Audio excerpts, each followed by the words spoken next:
An embargo has lifted and reviews are starting to pour in. At least, preview reviews. We're getting all kinds of previews, first looks, opinions, and so much more on Dragon Age the Veilguard. We've even gotten to see the extensive as hell character creator, which I still dearly hope that they will drop long before the game actually launches, although that time frame is quickly getting shorter. Please drop it in October. Give us a full month to make our characters. But anyway, this massive preview has extended well beyond the biggest media outlets like IGN and Eurogamer, going to all different types of content creators of all different sizes of channel. There is so much coverage of this game right now across basically all of YouTube, all of Twitter, all of Threads, basically anywhere you look. Anywhere you have even remote interest in Dragon Age the Veilguard, you will find coverage. Like here on this channel. However, I will be using the B-roll from IGN and other outlets like MMORPG.com because I wasn't one of those people. So keep that in mind that this is all secondhand. I did not go to the event, I was not invited to the event, so I don't have any of that first-hand information. However, there are a couple content creators that I really want to recommend who did go. So that's Wolfheart FPS and Kala Elizabeth, and I've linked them both down below. They're gonna have a ton of videos coming out over the next couple days, so if you really want to see some of that first-hand experiences, both like playing the game as well as character creators and everything like that, please go check out their channels. You will love their content if you like RPGs. Both of them are fantastic people. I know Wolfheart FPS a bit more, but they're just both really stand-up people, so check them out right down there below. Since the initial reveal of Dragon Age the Veilguard, it's been a bit of a roller coaster. Lots of ups and downs, but as we've seen more of the game, more footage, more first-hand accounts, like the one over at Eurogamer, a game journalist I found at times to be a bit more critical, well, you get stuff like this.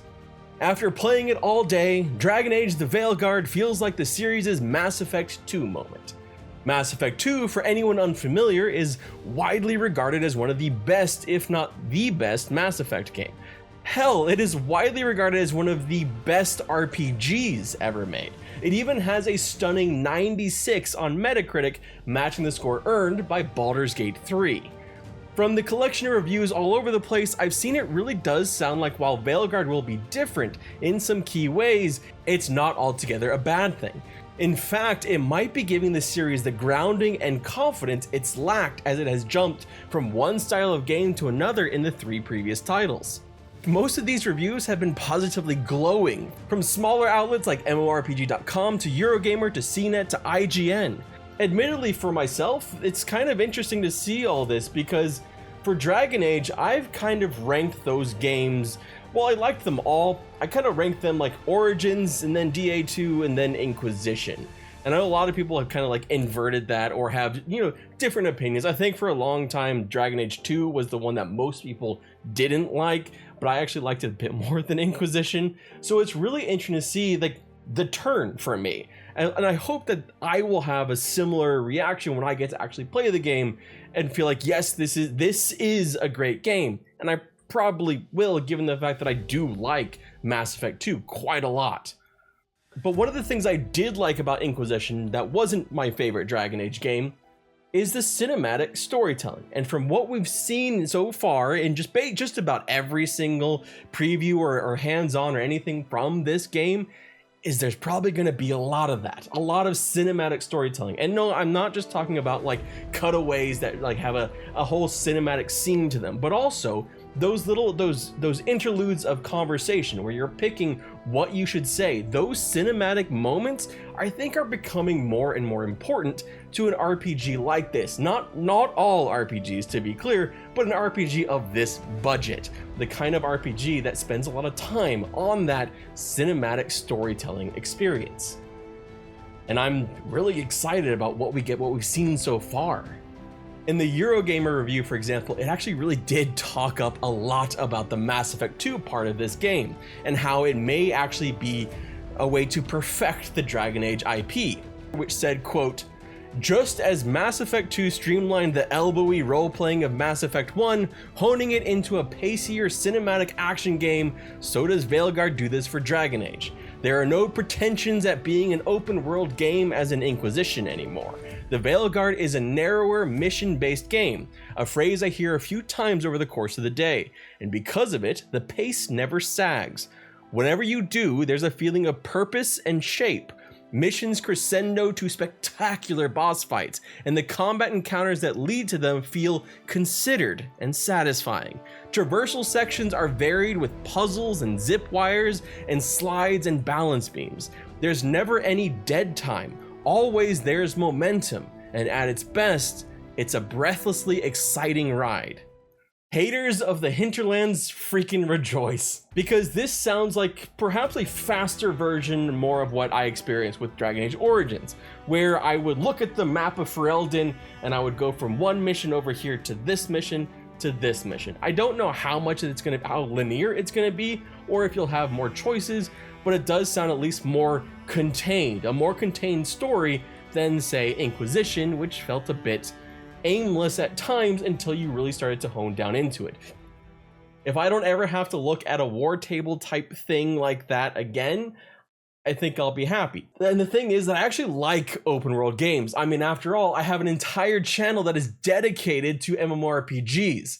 So open world makes sense to me. It just never really fit for me when it comes to an RPG. I like the more guided experience, the more this to this to this, you know, like basically reading a storybook. That's what I look for more in an RPG.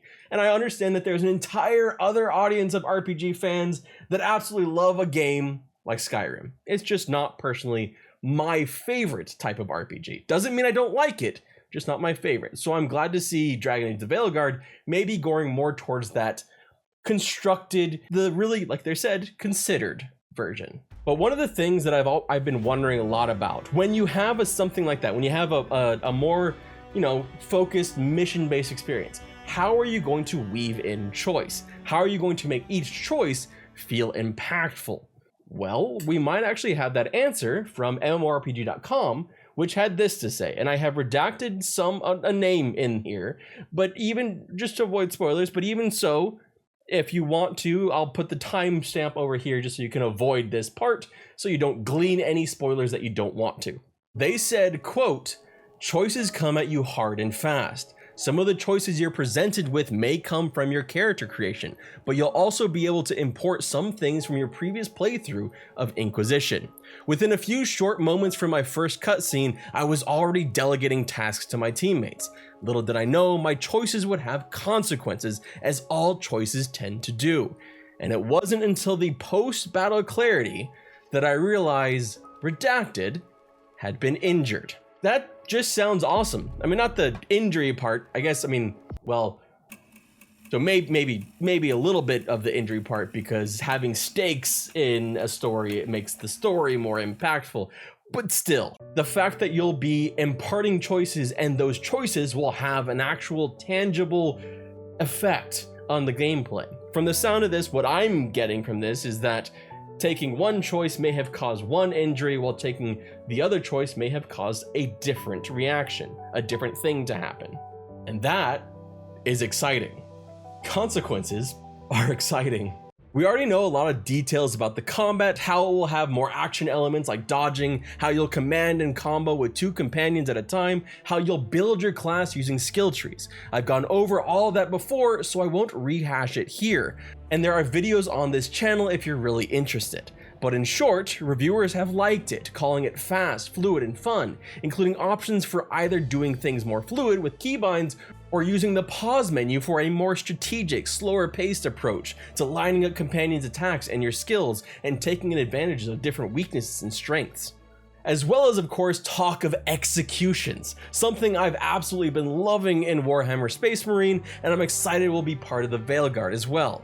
And it sounds like they'll be triggered by a control on this, so you'll get some of those Dragon Age Origins level executions with perhaps a little more control over how. I'm immediately just thinking of how it works in Space Marines 2, because that's my most recent experience, so I'm kind of hoping we get something like that, because it is satisfying to have that kind of really crunchy, I don't know, hero drama cinematic moment.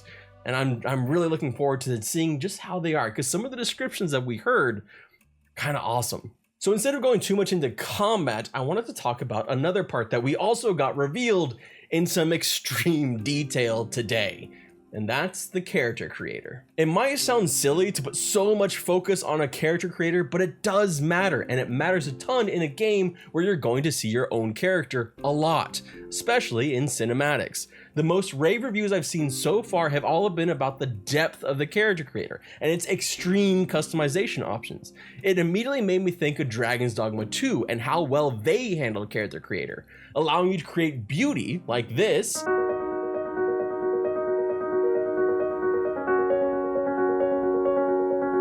or a complete and utter monstrosity, like, say, this.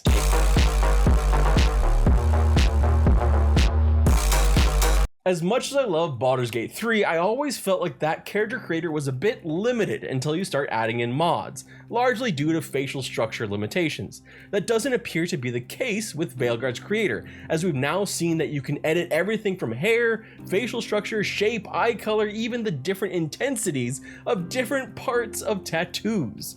This is going to be one of those character creators that people will spend a ton of time in, just like I think Dragon's Dogma 2. Hint, BioWare, please, like, I've been shouting from the rooftops to release the character creator beforehand, kind of like DD2 did. Let us create our own handsome Squidwards.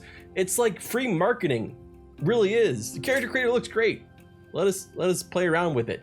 Now, of course, in the grand scheme of things, despite how long us as RPG players like to spend on character creators, it will be a smaller part of the game to the overall feeling of the game, the feeling of combat, and the way that the story plays out. For Dragon Age, I think most of this is going to come down to story, which is something I've actually avoided spoilers of since, we're getting it in just over a month. But overall, I'm still feeling really good about it. The combat we've seen looks fun, not just for warriors, but for rogues and mages too. We get to utilize our companions more than I thought we might, and there really seems to be a ton of attention to detail. I have my nitpicks and concerns, of course, but I'm happy to see that the game will have depth and storytelling we expect, companions that matter, darkness and comedy mingling together as Dragon Age games do, and some ties to previous titles in the series that I won't spoil here. As we inch closer and closer to that October 31st release date, I'm getting incredibly excited for this game. Final Judgment will of course have to wait until we've actually gotten to play it, but from the excellent character creator, the depth of storytelling we've seen, and the exciting combat, I am really freaking excited. And I just can't wait. As we inch closer and closer to that October 31st release date, I'm just getting excited, except the fact that it's freaking Halloween.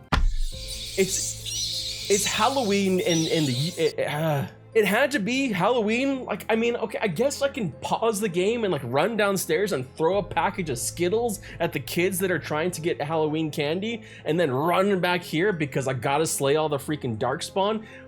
But I mean, you know what? Maybe it counts as exercise. We'll say that. But at the same time, even though I'm super excited about this, I don't want to dismiss player concerns out of hand. There are concerns about the game, and some of them have been pretty legitimate. And that's something I covered in this video right here. Really just kind of breaking down the concerns I thought like made sense, that were valid, not talking about concerns that didn't seem that valid, in all honesty. Basically, it's not rage bait. My name is Redbird Flynn, thank you so much for watching, and I hope you have a wonderful day. How am I going to deal with Halloween?